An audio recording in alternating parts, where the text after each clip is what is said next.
le message de renaissance spirituelle de notre peuple.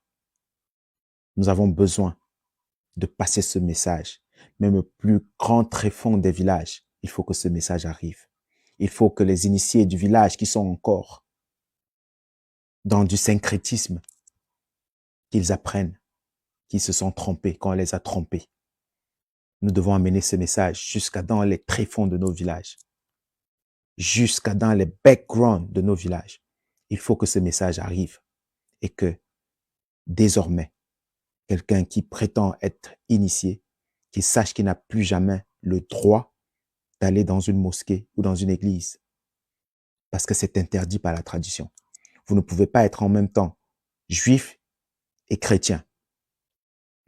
Et pire, vous ne pouvez pas être un roi, c'est-à-dire un pape pour la tradition africaine. Vous ne pouvez pas être roi et chrétien ou musulman.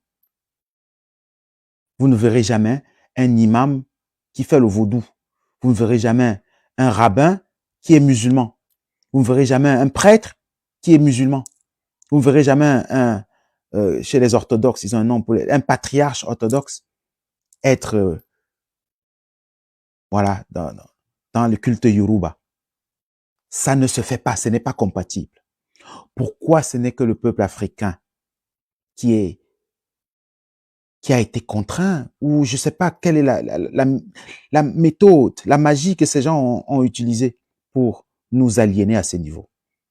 Vous voyez dans certains villages, des grands initiés qui vous parlent de Jésus, de Marie, de Mohamed, etc. Ça doit s'arrêter.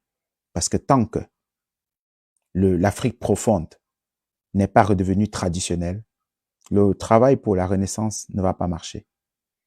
Tant que les traditionnalistes africains ne se seront pas fédérés afin de pouvoir fédérer nos ancêtres, le travail que nous ferons prendra encore beaucoup de temps pour aboutir.